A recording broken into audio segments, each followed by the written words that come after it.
Bom dia, boa tarde, boa noite, bem-vindos a mais uma edição de Pedro e Cora, o seu programa no YouTube, o seu podcast sobre o nosso cotidiano digital, que evidentemente você encontra todas as sextas, todas as terças, ou no canal do meio do YouTube, ou então na sua plataforma favorita de podcast. Eu sou Pedro Duarte, ao meu lado está Cora Rona. E Cora, qual é o nosso tema de hoje? Rapaz, essa casa de abelhas que virou a questão das urnas eletrônicas. A gente não pode falar sobre digital e não falar de urna eletrônica numa semana como essa, né? E aí, faz algum sentido o voto impresso? Não, claro que não. Mas vem com a gente porque tem fundo nessa discussão, hein?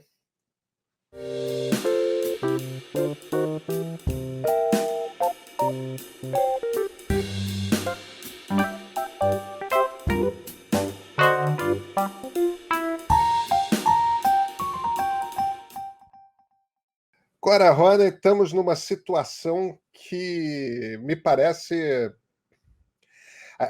Eu acho que seria um exagero dizer que eu estou surpreso, porque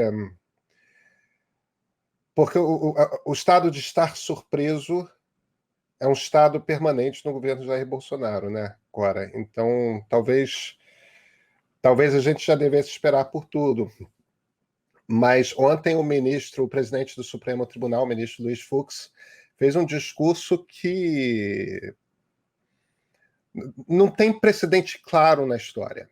Foi uma declaração de guerra ao Poder Executivo por parte do presidente do Poder Judiciário. É uma coisa, qualquer coisa de surpreendente. E os argumentos do Fux são três. O primeiro é de que o presidente mente a respeito de decisões do Supremo. O segundo são os ataques sistemáticos por parte do presidente Jair Bolsonaro contra os ministros Barroso e Alexandre de Moraes. E, por fim, a questão das urnas eletrônicas e o famigerado voto impresso. E aí eu acho que cai num tema, Cora, que nós somos obrigados a tocar, porque essa insistência do Bolsonaro de que se não houver voto impresso, há fraude,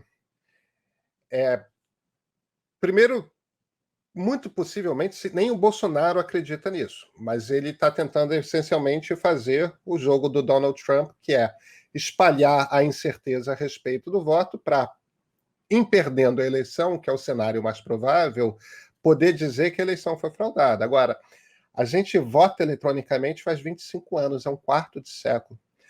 Toda a história da República, Cora, toda a história da República mistura fraude eleitoral com eleição. Aí, de repente, acabou. E acabou essencialmente porque o voto digitalizou. E eu acho que tem um aspecto que é muito importante aí, que é um aspecto talvez mais conceitual. Eu escrevi sobre isso para o Globo e para o Estadão, que tem uma questão. A gente passou a primeira década, e talvez os primeiros anos depois da primeira década do século XXI, fazendo justamente essa discussão de, em todas as empresas, em todo mundo que tem algum ramo que passa por coisas que têm que ser documentadas, de vem cá, o quanto que eu tenho que manter os documentos em papel e o quanto que eu posso digitalizar. Esse foi um debate extensíssimo em tudo quanto é empresa, durante toda a primeira década do século XXI, entre 2001 e 2010. Todo mundo ficou o tempo todo discutindo isso. As grandes consultorias, né? Todas elas ganharam muito dinheiro tendo esse debate com executivos. A gente está em 2021. Esse debate sobre se você precisa ter o paper trail, né? Se você precisa ter a documentação impressa com as assinaturas, com os carimbos, tudo mais, essa discussão não existe mais. O digital é documento. Então, antes de tudo, é claro que está explorando um preconceito ali de pessoas que ainda olham para computador como uma caixa mágica e não entendem exatamente como é que a coisa está funcionando, mas principalmente me parece uma discussão que envelheceu, sabe? Que é uma discussão que, na era da transformação digital, em que as empresas estão fazendo a conta de como que elas vão... Em que momento elas viram 100% digitais? Porque a discussão se você ainda tem que ter papel é uma discussão que acabou. Uma discussão no tempo em que os cartórios estão ali contando os dias em que eles ainda têm selos e carimbos e firmas para reconhecer, porque todo esse troço vai digitalizar no tempo em que o dinheiro está ficando digital, Cora. Vem cá, quando foi a última vez que você passou um cheque?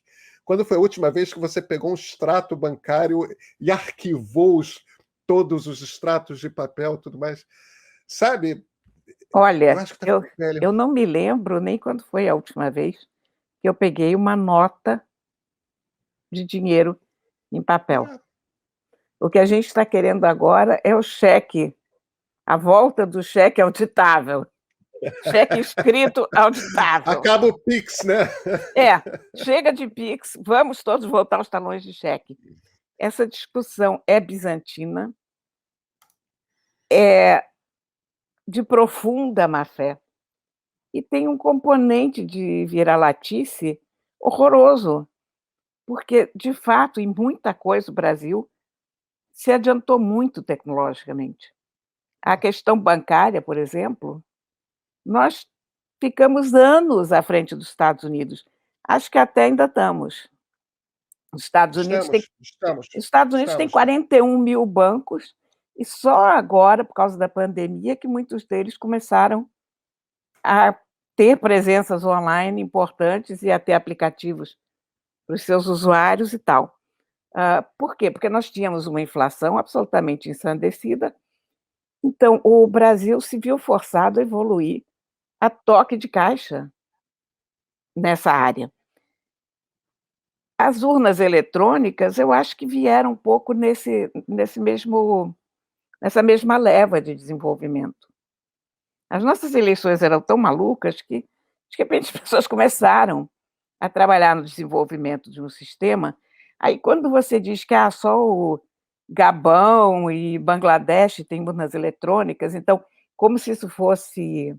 Primeiro, não é verdade. Primeiro, há uma quantidade de países que já têm urnas eletrônicas, mas como se isso fosse um sinal de terceiro-mundismo, é o maior carimbo de vira-latice que uma pessoa pode dar, porque, pelo contrário, essa é uma área em que o Brasil está super desenvolvido e pode sim dar lição ao mundo. A gente, nos últimos 20 anos, a gente tem tido as eleições mais tranquilas da face da Terra. Quem acha que é preciso voto impresso, porque não sei o quê, não faz ideia de como funciona a urna eletrônica. Não imagina que aquelas urnas funcionam uma por uma, elas não estão ligadas à internet. Então, vem aquele hacker daquele vídeo do Bolsonaro, com aquele videozinho, posso fazer isso, posso fazer aquilo. Poderia, idiota, se você tivesse acesso à urna. Se para cada urna você tivesse um computador e um hacker ali do lado para hackear. Mas não tem. Você precisaria literalmente de um hacker do lado da urna ligando um fio. Exatamente. Exatamente. Conectado por cabo à porcaria da urna. Ok. Então vamos imaginar... Deixa eu trazer umas informações que eu acho que são interessantes para nossos ouvintes, nossos espectadores terem uma ideia do que a gente está falando. Em 2015, quando o dólar não era o dólar Paulo Guedes, o TSE orçou o quanto custaria fazer o voto impresso, ou seja, toda a urna eletrônica ter uma pequena impressora acoplada. O preço era de quase 2 bilhões de reais, bi com B de bola, sendo que aproximadamente metade disso era para compra de impressora. Que impressora que seria acoplada para ter esse custo? São aquelas impressoras que a gente vê em caixa de supermercado e maquininha de cartão. Sabe aquela do papelzinho amarelo? Que são impressoras térmicas.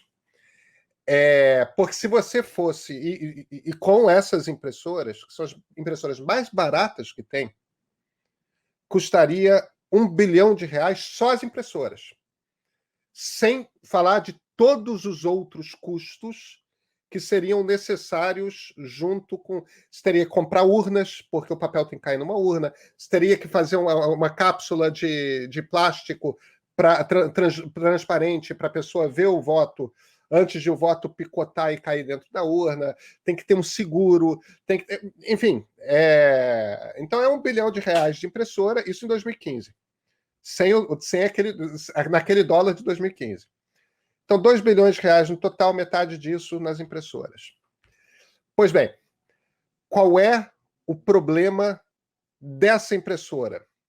O problema dessa impressora é a espessura do papel e o fato de que o papel é encerado.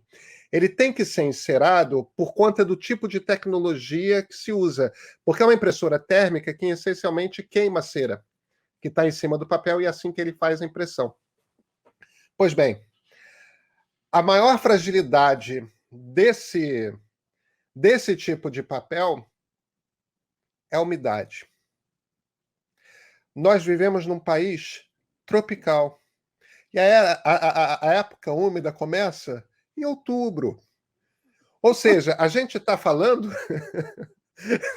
de impressoras que vão ficar... E não é que nem a impressora do cartão de crédito, que não fica operando no ritmo que essas impressoras vão operar. Elas vão passar um dia inteiro imprimindo. O nível de jam de papel, né, de papel que amassa e trava a impressora, em todo o país, vai ser um troço imenso. Você já pensou? Porque vai estar úmido. Tudo. Exatamente, para tudo. Agora, é pior do que isso. Porque a lógica tá numa cápsula transparente, você checa, foi isso mesmo que eu votei, aí o papelzinho cai dentro da urna. O problema é que no momento que amassar, você tem que chamar o mesário. E o mesário vai ter que olhar para o papel, onde está escrito o seu voto, que é secreto e inviolável. Como é que você resolve esse problema, Cora? Você não resolve. Esse problema. Você não resolve. Na verdade, estão querendo...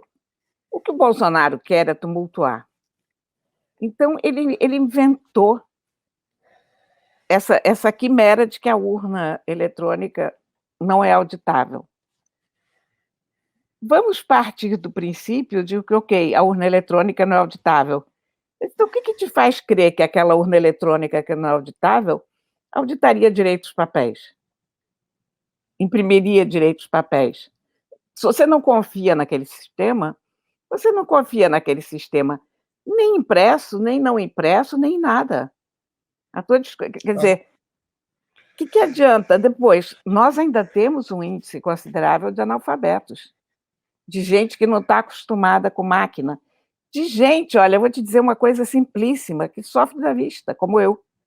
Mas se você puser uma coisa pequenininha, como seria essa impressora, eu já não enxergo. Então, eu também não. Você vai... Para que você vai fazer isso? Quer dizer, não há nenhum raciocínio lógico que se sustente sob qualquer análise que se faça, de qualquer ângulo. Isso é de uma burrice, isso é de uma má-fé. Não tem o que discutir. Eu acho até que se pode discutir o sistema das urnas eletrônicas abertamente, o que se pode melhorar, aperfeiçoar, enfim. Mas não em época pré-eleitoral. Cora, então eu te faço outra provocação. Como é que era... Você lembra da época... Eu lembro, você lembra. Da época em que, naqueles recantos mais perdidos do Brasil, mesmo no Rio de Janeiro, mesmo em São Paulo, ia dizer isso, que toda eleição perdido. tinha fraude. Toda eleição tinha fraude. E como é que a fraude se fazia? A mais simples era você preencher cédula que tinha sido posta em branco. Mas não é só isso que as pessoas faziam, não. Tinha lugar que trocava a urna inteira. Já vinha aquela urna cheia das cédulas, você simplesmente trocava. E o voto de cabresto também, né? Não, exatamente. Então, com esse voto impresso, reproduzir o voto, os boletins dos votos, imagina, isso é uma coisa trivial. Basta você comprar na China uma meia dúzia dessas impressoras, você faz um programinha que gera aquela coisa com aquela imagem, você faz a cópia do voto. Ou seja, a gente vai voltar a ter aquilo que a gente teve até os anos 90, que é cédulas ou boletos de voto sendo trocados. Intercambiáveis, Aí, exatamente. Aí você tem a coisa falsificada porque o papel é fácil de falsificar. Muito mais fácil do que o digital. Aí os políticos vão se virar, os políticos que compraram, principalmente deputado, deputado estadual, esse tipo de coisa, que é a turma que compra voto, que em geral patrocina fraude, aí vai começar a questionar, não, eu quero ali naquela sessão eleitoral. Aí vão fazer a contabilidade, a urna eletrônica diz um resultado, o voto impresso diz um outro resultado. Por quê? Porque a urna foi trocada. Porque a urna foi trocada e aqueles são votos falsificados. E aí? Você faz o quê? Você anula aquela urna? Ou você escolhe um ou você escolhe outro? Qual o critério para olha, você? tinha urna impugnada, tinha todas. Olha, eu me lembro a eleição do Bush, que foi francamente roubada na Flórida, Foi? porque eles não tinham um sistema como a urna eletrônica. E aí É eles difícil dizer que foi foi roubada, mas roubada. Ali se acharam votos no lixo. Tinha toda aquela discussão sobre hanging chads e pregnant chads, lembra? Eram eu lembro, eu cobri essa eleição. então, É, eu estou o que eu quero. convencida que foi roubada. O Eu problema ali. pertenço àquele grupo, sabe? O problema ali, eu não acho que tenha sido roubada, eu acho que o Gore ganhou. Porque os jornais depois fizeram a contagem seguindo vários critérios, né? O problema é que aquela eleição foi toda atrapalhada por causa da precariedade tecnológica. Então não é como se tivesse sido roubada no sentido de que alguém intencionalmente planejou para que Sim. votos do Gore não caíssem. Mas tinham coisas. A melhor história daquela eleição foi a Butterfly Ballot, que era em Palm Beach, no condado de Palm Beach, porque cada condado na Flórida tinha uma Uma cédula forma, diferente. E aí, para economizar papel, uma mulher lá, imagina, Palm Beach, que é um dos recantos judaicos da Flórida. A quantidade de judeu aposentado lá é imensa. Só que a mulher fez uma cédula que tinha candidatos de um lado, tinha candidatos do outro, e os buracos eram no meio, de forma que você tinha uma seta que não era muito precisa e você tinha que fazer um buraco com tipo um furador num determinado lugar. E o Pat Buchanan e o Al Gore ficavam assim, um do lado do outro, e aquele bando de velhinhos judeu votando sem enxergar direito para acertar o buraco. Palm Beach foi o condado em que o Pat Buchanan mais teve voto. Pat Buchanan é antissemita, é um antissemita radical. E ele teve uma quantidade de votos que, se todos aqueles votos, por acaso, fossem para o Al Gore, o Gore tinha vencido a eleição só por conta de um raio de uma cédula que tinha sido mal desenhada por uma mulher que era do Partido Democrata. Quer dizer, são aquelas circunstâncias. E o Buchanan se virou. É impossível ter tido esses votos em Palm Beach. Porque imagina um bando de velhinhos judeus votando num neonazista. É aquela olha, coisa assim que não. aquela eleição, por esse ponto de vista vira-lata nosso, de achar que urna eletrônica só tem no Brasil, porque será não sei o quê, aquela eleição foi uma eleição brasileira, se você quiser. Olha, aquilo, eu te digo mais. A eleição de 2014, em que o Aécio perdeu para Dilma por 1,5% dos votos, no tempo do voto impresso, em que você pode questionar, ia ser uma eleição Bush versus Gore, que Exatamente. ia ter gente contestando em cada recanto do país, ia ter urna sendo cancelada, advogado de um partido de um lado, advogado de um partido do outro, brigando na justiça para decidir. Porque aí o problema é que quando você tem essa margem tão pequena, o que aconteceu de fato naquela eleição foi que a Aécio e Dilma empataram. Só que a Dilma teve 1,5% mais de votos. Se você pode ter um sistema em que você sai cancelando urna aqui, urna ali, porque tem um boletinho que não está tão nítido porque estava acabando a não sei o quê, porque não tinha, porque entrou água dentro da urna e se perderam determinados boletinhos, aí vira de quem paga os melhores candidatos e quem suborna juiz eleitoral. Exatamente. E é assim que você decide uma eleição, e não como aconteceu e deveria mesmo ter acontecido em 2014, que olha, a Dilma teve um fio mais de voto, mas um fio mais de voto decide. É isso mesmo. Enfim, seria um pesadelo. Seria um pesadelo. Cora, Supremo e Bolsonaro em guerra, ninguém sabe o que acontece até outubro de 2022, mas eu tenho cada vez mais certeza de que teremos uma eleição e vamos mudar de presidente, sabe? Olha, Deus te ouça. Eu sou ateia, mas Deus Eu te também. ouça. Deus me ouça. Cora, até terça-feira. Até terça.